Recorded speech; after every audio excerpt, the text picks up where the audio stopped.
Hey guys, welcome to our channel education mania. तो recently जैसा कि आप जानते हैं दोस्तों कि अभी जो पाकिस्तानी फॉरेन डेलीगेट्स की तरफ से ट्वीट आई थी कि इसमें बताया जा रहा था कि पाकिस्तान के फॉरेन मिनिस्टर बिलावल भुट्टो ज़ादरान जो है वो भारत में विजिट करने वाले हैं। बिलावल भुट्टो तो यहाँ पर इसके बारे में काफ़ी अटकलें लगाई जा रही हैं कि ये साल 2011 के बाद जो है ये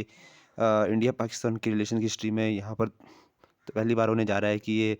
12 साल की हिस्ट्री में जो है एक बार फिर पाकिस्तान के फॉरेन मिनिस्टर कोई जो है भारत में आके विजिट करने वाले हैं। भारत के रक्षा मंत्री जो है यहाँ पर बिलावल भुट्टो जो है भारत में आके विजिट करने वाले हैं। इससे पहले कि मैं आपको बता दूं कि इससे पहले जो है साल 2011 में जो थी पाकिस्तान की, इससे पहले जो फाइनेंस इनकी रक्षा मंत्री थी हिना रब्बानी खान, तो ये इससे पहले जो थे फॉरेन मिनिस्टर इनकी विजिट करी थी भारत में। उस समय जो थी एग्जिस्टिंग गवर्नमेंट, आपको पता है कि हमारी कांग्रेस सरकार थी, यूपीए गवर्नमेंट जो थी एग्जिस्ट कर रही थी सेंट्रल लेवल पे, और हमारे प्राइम मिनिस्टर थे उस समय डॉक्टर मनमोहन सिंह। लेकिन उसके बाद हालांकि साल 2014 में भी अगर आपको मैं बता दूं तो उस समय भी जो था यहाँ पर उनके उस समय के existing prime minister Nawaz Sharif वो भी विजिट किए थे जब भारत में। तो वहाँ पर भी उस समय क्योंकि उस समय जब नरेंद्र मोदी सरकार यानी एनडीए गवर्नमेंट जब शपथ ली थी वहाँ पर और एग्जिस्टेंस में आई थी इंडिया में, तो एक बहुत बड़ा सम्मेलन जो था, बहुत बड़ा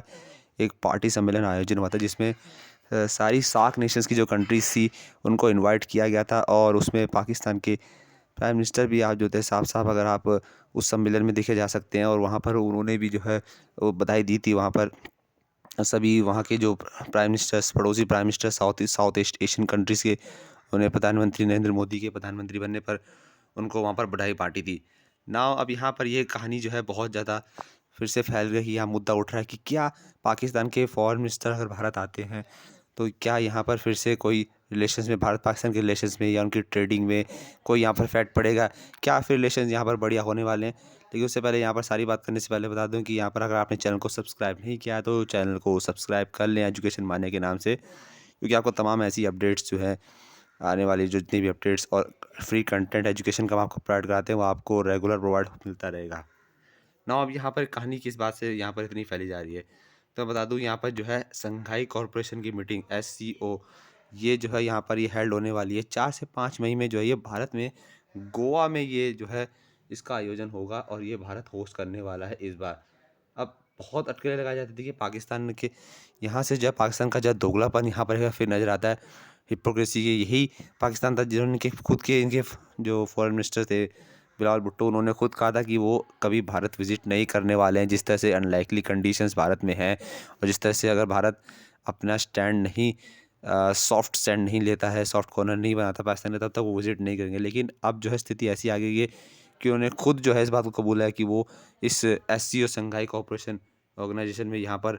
मीटिंग में हेल्ड करने वाले। लेकिन ये क्यों करने वाले हैं, क्योंकि मैं बता दूं कि यहाँ पर ये जितनी भी कंट्रीज़ आपको दे सकते हैं यहाँ पर संघाई कॉरपोरेशन ऑर्गेनाइजेशन के अंदर जो कंट्रीज़ आती हैं वो सब जो है यहाँ पर आने वाली है, जिसमें चाइना है, इंडिया है, कजाकिस्तान है, किर्गिस्तान है और पाकिस्तान भी है, और रशिया, तजाकिस्तान और उज्बेकिस्तान। अब नहीं, यहाँ से बात पाकिस्तान की नहीं होती, यहाँ पर बात होती है कि क्या चाइना और रशिया ये दो भी जो है यहाँ पर आने वाले हैं, क्या शी जिनपिंग और व्लादिमीर पुतिन भारत अराइव करेंगे SCO मीटिंग के लिए। लोग जैसा आप जानते हैं कि रशिया में तो अभी आपको पता है रशिया यूक्रेन की जो टेंशन्स हैं वो काफ़ी ज़्यादा हाईली इंक्रीज होती हुई नज़र आ रही हैं। तो क्या ऐसे में व्लादिमीर पुतिन जो है उस प्रॉब्लम को सॉल्व करके यहाँ पर क्या इस मीटिंग में समय निकाल के आ सकते हैं, तो चांसेस जो है प्रोबली इसके भी 50-50 ही हैं। क्योंकि हालांकि क्योंकि पता है कि यहाँ पर अभी यूक्रेन का कभी भी जो है उन्होंने अभी जो है नेशनल रूप से अपने आप को एक नेशनल इमरजेंसी घोषित कर दिया है यूक्रेन में, तो कभी भी वो जो है काउंटर अटैक अपना शुरू कर सकते हैं। और जैसा कि सैंक्शंस लगातार लगे हैं रशिया के ऊपर, तो चांसेस हैं कि यहाँ पर किसी भी फॉरेन मीटिंग में वो जाते हैं व्लादिमीर पुतिन, तो उन पर जो है किसी भी तरह के पर्सनल अटैक होने के चांसेस है। लेकिन एक तरह से दूसरी छोर से यहाँ देखा जाए तो उनके एक फ़ायदे का भी सौदा बन सकता है। व्लादिमीर पुतिन के लिए फ़ायदे या सौदा किस तरह से बन सकता है कि अगर वो यहाँ पर इस SCO मीटिंग में आते हैं तो काफ़ी हद तक वो एक मैसेज भेज सकते हैं वर्ल्ड लेवल पे अपने आप को इस SCO मीटिंग के जरिए कि भाई अभी भी despite of too much sanctions provided by United Nations और USA का जो प्रेशर और जितने भी नाटो कंट्रीज़ का प्रेशर होने के बावजूद Russia is facing all this pressure single handedly. और साथ ही साथ वो इस मीटिंग के इस SCO मीटिंग के थ्रू वो इंडिया, चाइना और रशिया का जो ट्रिपल पावर, जो ट्राई ऑफ दी जिसकी पूरी नज़र जो है वर्ल्ड लेवल पर नज़रें रहती हैं कि क्या इनकी रिलेशंस में किस तरह का यहाँ पर दबाव बनाया जा सके, किस तरह से रिलेशन तोड़ सके। लेकिन वो यहाँ पर जो है अपनी चाइना और भारत के साथ की जो रिलेशन है उसको स्ट्रेंथन करने के लिए, उसका एक प्रॉपर संदेश देने के लिए वो इस मीटिंग के थ्रू दे सकते हैं कि चाइना और भारत अभी भी उनके बुरे वक्त में उनको सपोर्ट करता नज़र आ रहा है। तो ऐसे में चांसेस है कि यहाँ पर व्लादिमीर पुतिन इस चीज़ के लिए यहाँ पर आ भी सकते हैं और नहीं भी आ सकते हैं। लेकिन वहीं बात करते हैं शी जिनपिंग की, तो शी जिनपिंग का भी जैसा हम देखें इंडिया चाइना की सिचुएशन, बॉर्डर सिचुएशन लगातार टेंस हैं अभी। आप देखें सिक्किम का जो कि मामला आ रहा है गलवान वैली के मामले में, तो ऐसे में उनके फॉरेन मिनिस्टर्स ने तो हालांकि कह दिया है कि वो यहाँ पर विज़िट करने वाले हैं। और मज़े की बात तो यह है कि चाइना के फॉरेन मिनिस्टर पे भी खुद सैंक्शन लगे हुए हैं यूएस द्वारा, और यूएस ही नहीं साथ साथ यूएन ने भी जो है कुछ यूनाइटेड स्टेट्स की जो उनकी आसपास की कॉलोनीज़ हैं, यानी नॉर्थ अमेरिकन कंट्रीज़ और कुछ साउथ अमेरिकन कंट्रीज़ हैं, वहाँ पर भी उन पर कुछ कंट्रीज़ में सैंक्शंस, काफ़ी कंट्रीज़ में वहाँ की एरियाज़ में जो है कंट्रीज़ आती हैं उनमें सैंक्शंस लगे हुए हैं। तो उनका जो है विज़िट लगभग उस एरिया पे, पैसिफिक एरिया पे, जहाँ अटलांटिक एरिया पे अगर मैं कह लूँ, तो वहाँ पर जो है बहुत कम हो जाता है। तो ऐसे में जो है यहाँ पर उनके लिए भी एक अच्छी अपॉर्चुनिटी है कि किस तरह से भारत के साथ यहाँ पर इन जो टेंशन्स हैं इसको किस तरह से कम किया जाए यहाँ पर, क्योंकि ऐसे में फ़ायदा चाइना का भी यहाँ से बन सकता है अगर वो इस मुद्दे को थोड़ा सा और दबाएं जो भारत के साथ अभी उनके चल रहे हैं। ना पाकिस्तान और इंडिया के यहाँ पर रिलेशन जैसी बात हुई कि पाकिस्तान क्या इंडिया में विजिट कर रहे हैं उनके फॉरेन मिनिस्टर, तो क्या उनके प्राइम मिनिस्टर शहबाज शरीफ भी यहाँ पर आने वाले हैं, जो उनके स्टैंडिंग प्राइम मिनिस्टर हैं करंटली शहबाज शरीफ, क्या वो आने वाले हैं? अब सवाल तो ये भी उठता है। तो काफ़ी चांसेस हैं कि क्योंकि अगर फॉरेन मिनिस्टर ने यहाँ पर जो है पूरी तरह से अपनी सहमति दे दी है आने की ट्वीट के थ्रू, तो चांसेस है कि उनके प्राइम मिनिस्टर शहबाज शरीफ के भी आने के चांसेस बन जाए। अब ऐसे बन के क्या ट्रेड कॉरिडोर जो है भारत के पाकिस्तान के लिए खुल जाएंगे यहाँ से, वो कहना अभी जो पॉसिबल नहीं होने वाला है, क्योंकि डिस्पाइट हमने देखा है कि lot of chances we have given to Pakistan, but still they are the nation जो हमेशा पीठ पे छुरा भोंकने वाला काम करता है। तो काफ़ी मुश्किल होगा ये चीज़ कहना कि क्या पाकिस्तान को एक बार फिर दोबारा मौका दे के हम यहाँ, हालांकि अभी भी जो है इमरान खान की जो गवर्नमेंट के टाइम पे जो हमारे ट्रेड बैन्स लगे थे उनके ऊपर, उसके बावजूद भी जो अभी भी कुछ डिपार्टमेंट्स हैं, जैसे कि आप कह सकते हैं कि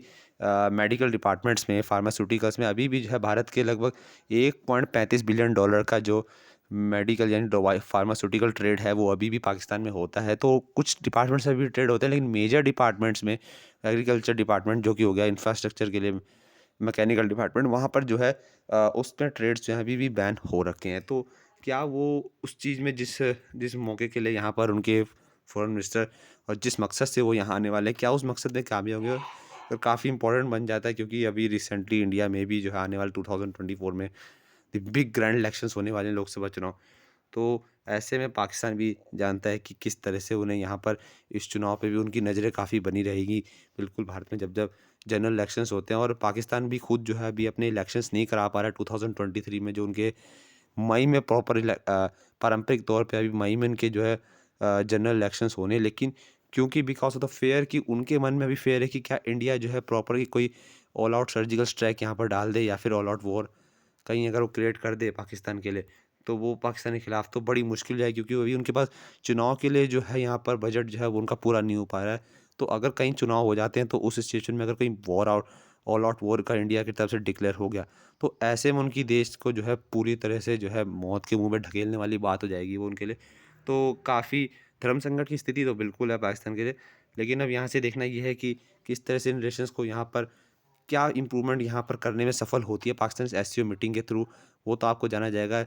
और जाने से पहले मैं आपको बता दूं कि अगर आपने चैनल को सब्सक्राइब नहीं किया है तो चैनल को सब्सक्राइब जरूर कर लें, क्योंकि ऐसी ही अपडेट्स और वीडियो आपको तमाम तरह की फ्री कंटेंट आपको प्रोवाइड मिलेगा, आपको एजुकेशन मानिया ओनली ऑन दिस चैनल। तो चैनल को सब्सक्राइब करके रखें, और वीडियो पसंद आती है तो वीडियो को लाइक ज़रूर कर दीजिएगा। Thank you very much guys.